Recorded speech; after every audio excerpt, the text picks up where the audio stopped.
ہم بتا چکے ہیں کہ نبوت کے 11ویں سال موسم حج میں یثرب کے 6 آدمیوں نے اسلام قبول کر لیا تھا اور رسول اللہ صلی اللہ علیہ وسلم سے وعدہ کیا تھا کہ اپنی قوم میں جا کر آپ کی رسالت کی تبلیغ کریں گے۔ اس کا نتیجہ یہ ہوا کہ اگلے سال جب موسم حج آیا یعنی ذی الحج 12 نبوی بمطابق جولائی 621 عیسوی تو 12 آدمی حاضر ہوئے۔ ان میں 10 خزرج سے اور 2 اوس سے تھے۔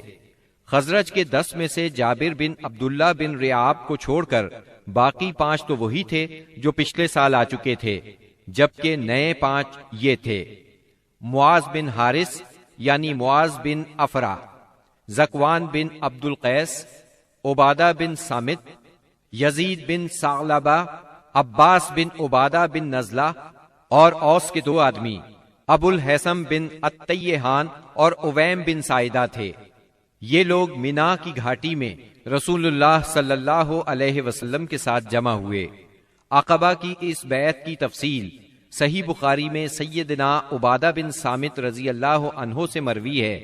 وہ بیان کرتے ہیں کہ رسول اللہ صلی اللہ علیہ وسلم نے فرمایا، آؤ مجھ سے اس بات پر بیعت کرو کہ اللہ کے ساتھ کسی چیز کو شریک نہیں کرو گے، چوری نہیں کرو گے، زنا نہیں کرو گے، اپنی اولاد کو قتل نہیں کرو گے، اپنے ہاتھ پاؤں کے درمیان سے گھڑ کر کوئی بہتان نہیں لاؤ گے، اور کسی بھلی بات میں میری نافرمانی نہیں کرو گے۔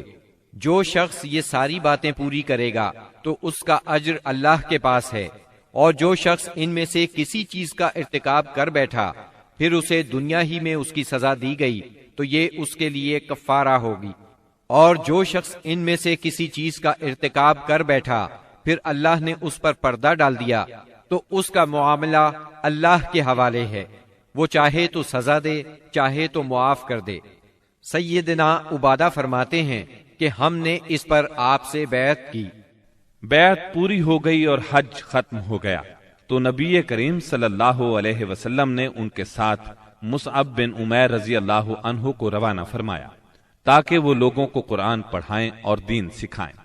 سیدنا مصعب بن عمیر رضی اللہ عنہ نے ابو امامہ اسعد بن زرارہ رضی اللہ عنہ کے گھر قیام فرمایا، پھر دونوں اسلام کی تبلیغ کے لیے سرگرم ہو گئے۔ اس کے بعد اگلے سال موسم حج سے پہلے مصعب بن عمیر رضی اللہ عنہ بہت سی کامیابیوں کی بشارتیں لیے مکہ معظمہ واپس آ گئے۔ موسم حج 13 نبوت میں یثرب کے 70 سے زیادہ مسلمان حج کی ادائیگی کے لیے مکہ تشریف لائے۔ یہ اپنی قوم کے مشرک حاجیوں میں شامل ہو کر آئے تھے۔ مسلمانوں نے طے کیا کہ رسول اللہ صلی اللہ علیہ وسلم کو مدینہ منورہ آنے کی دعوت دیں گے۔ چنانچہ یہ لوگ ایام تشریق کے درمیانے روز یعنی 12 ذی الحجہ کو رات کے وقت جمرہ عقبہ کے پاس گھاٹی میں جمع ہوئے۔ یہ کل 75 آدمی تھے، 62 خزرج کے اور 11 اوس کے۔ ان کے ساتھ 2 عورتیں بھی تھیں، اور یہ اجتماع بالکل خفیہ طریقے سے ہوا۔ نبی اکرم صلی اللہ علیہ وسلم اپنے چچا سیدنا عباس رضی اللہ عنہ کے ساتھ ان لوگوں کے پاس پہنچے۔ سیدنا عباس رضی اللہ عنہ ابھی تک مسلمان نہیں ہوئے تھے، لیکن اپنے بھتیجے کے معاملے میں اطمینان چاہتے تھے، اس لیے سب سے پہلے انہوں نے ہی بات کی۔ بولے، رسول اللہ صلی اللہ علیہ وسلم اپنی قوم اور اپنے شہر میں عزت اور حفاظت کے ساتھ ہیں، لہٰذا اگر تمہارا یہ خیال ہے کہ تم انہیں جس چیز کی طرف بلا رہے ہو اسے نبھاؤ گے اور انہیں ان کے مخالفین سے بچا لو گے تو تم نے جو ذمہ داری اٹھائی ہے اسے اچھی طرح جان لو، ورنہ ابھی سے انہیں چھوڑ دو۔ ان کے جواب میں اہل یثرب کے ترجمان سیدنا برا بن معرور رضی اللہ عنہ نے کہا، ہم رسول اللہ صلی اللہ علیہ وسلم سے سچے دل سے وفاداری کا ارادہ رکھتے ہیں، اپنی جانیں ان پر نچھاور کر دیں گے، لہٰذا اے اللہ کے رسول آپ بات کیجئے اور اپنے رب کے لیے اور اپنے لیے جو عہد و پیمان پسند ہو لے لیجئے۔ اس کے بعد رسول اللہ صلی اللہ علیہ وسلم نے گفتگو فرمائی، آپ نے قرآن کریم کی تلاوت فرمائی، پھر ان حضرات کو اللہ کی طرف دعوت دی، اسلام کی طرف رغبت دلائی اور اپنے رب کے لیے عہد لیا۔ فرمایا، تنہا اسی کی عبادت کرو اور اس کے ساتھ کسی کو شریک نہ کرو۔ اس پر اہل یثرب نے کہا، ہم کس چیز پر آپ سے بیعت کریں؟ نبی کریم صلی اللہ علیہ وسلم نے فرمایا، چستی اور سستی ہر حالت میں بات سنو گے اور مانو گے، تنگی اور خوشحالی ہر حال میں مال خرچ کرو گے، بھلائی کا حکم دو گے اور برائی سے روکو گے، اللہ کے راستے میں اٹھ کھڑے ہوگے اور اس سلسلے میں کسی ملامت کرنے والے کی ملامت کی پرواہ نہیں کرو گے، اور جب میں تمہارے پاس آ جاؤں تو میری مدد کرو گے، اور جس چیز سے اپنی جان اور اپنے بال بچوں کی حفاظت کرتے ہو اسی سے میری حفاظت کرو گے، اور تمہارے لیے جنت ہے۔ سیدنا عبادہ رضی اللہ عنہ فرماتے ہیں کہ ہم نے آپ سے اس بات پر بھی بیعت کی کہ حکومت کے بارے میں اہل حکومت سے جھگڑا نہیں کریں گے۔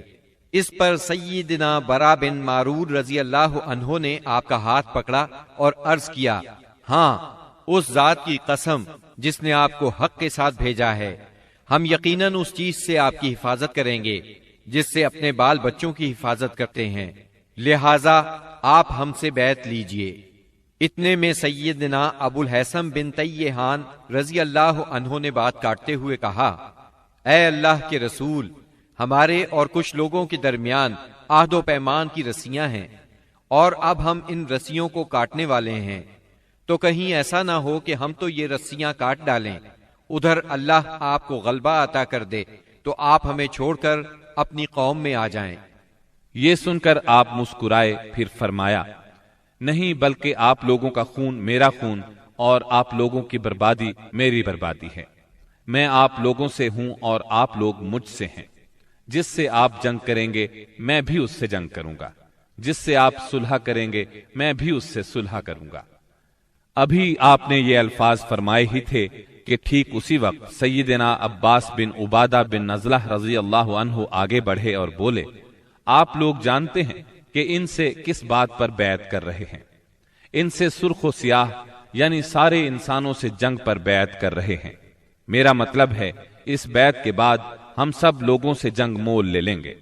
اس لیے اگر آپ کو اندازہ ہے کہ جب آپ کے اموال کا صفایا کر دیا جائے گا اور آپ کے معزز لوگ قتل کر دیے جائیں گے تو آپ ان کا ساتھ چھوڑ دیں گے۔ اگر ایسا کرنا ہے تو پھر ابھی ساتھ چھوڑ دیں، کیونکہ اس طرح دنیا اور آخرت کی رسوائی ملے گی۔ اور اگر آپ لوگوں کا خیال یہ ہے کہ مال کی تباہی اور معزز لوگوں کے قتل کے باوجود عہد نبھائیں گے تو پھر انہیں لے لیجئے، کیونکہ یہ اللہ کی قسم دنیا و آخرت کی بھلائی ہے۔ تب ان لوگوں نے کہا، ہم انہیں اپنے مالوں کی تباہی اور معزز لوگوں کے قتل کے خطرے کے باوجود ساتھ لیتے ہیں۔ اللہ کے رسول بتلائیے اس کے بدلے میں ہمارے لیے کیا ہے؟ آپ نے فرمایا، جنت۔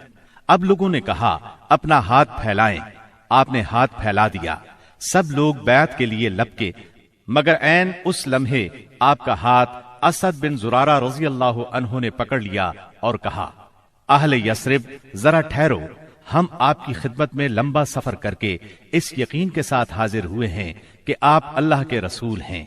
آج آپ کو یہاں سے لے جانے کا مطلب ہے سارا عرب ہمارا دشمن ہو جائے گا، ہمیں اپنے سرداروں کا قتل اور تلواروں کے وار برداشت کرنا ہوں گے۔ اب اگر آپ سب لوگ یہ بات برداشت کرنے کے لیے تیار ہیں تو انہیں لے لیں، اس صورت میں آپ کا اجر اللہ کے ہاں ہے، اور اگر آپ لوگوں کو اپنے بارے میں کوئی اندیشہ ہے تو انہیں ابھی چھوڑ دیں، یہ عذر اللہ کے نزدیک زیادہ قابل قبول ہوگا۔ یہ سن کر لوگوں نے کہا، اسد اپنا ہاتھ ہٹائیے، اللہ کی قسم نہ ہم اس بیعت کو چھوڑ سکتے ہیں نہ توڑ سکتے ہیں۔ اس کے بعد ایک ایک آدمی نے اٹھ کر بیعت کی۔ راجح ترین قول کے مطابق سب سے پہلے بیعت کرنے والے خود اسد بن زرارہ رضی اللہ عنہ تھے۔ ایک قول یہ بھی ہے کہ سب سے پہلے بیعت ابو الحسن بن تیہان نے کی۔ ایک تیسرا قول یہ ہے کہ سیدنا برا بن معرور نے سب سے پہلے بیعت کی۔ دونوں عورتوں کی بیعت صرف زبان سے ہوئی، ان سے آپ نے مصافحہ نہیں فرمایا، بلکہ فرمایا بس ان کی بیعت ہو گئی، میں عورتوں سے مصافحہ نہیں کرتا۔ بیعت مکمل ہو چکی تو رسول اللہ صلی اللہ علیہ وسلم نے فرمایا، اپنے میں سے 12 نقیب پیش کریں جو اپنی قوم کے نگران ہوں گے، ان کے معاملات کے ذمہ دار ہوں گے۔ اس پر 9 آدمی خزرج سے اور 3 آدمی اوس سے منتخب کیے گئے۔ جب ان کا انتخاب ہو چکا تو رسول اللہ صلی اللہ علیہ وسلم نے فرمایا، آپ لوگ اپنی قوم کے تمام معاملات کے ذمہ دار ہیں، جس طرح عیسیٰ علیہ السلام کے حواری ان کی طرف سے کفیل ہوئے تھے، اور میں اپنی قوم یعنی مسلمانوں کا کفیل ہوں۔ ان سب نے ایک زبان ہو کر کہا جی ہاں۔ تو یہ تھی دوسری بیعت عقبہ۔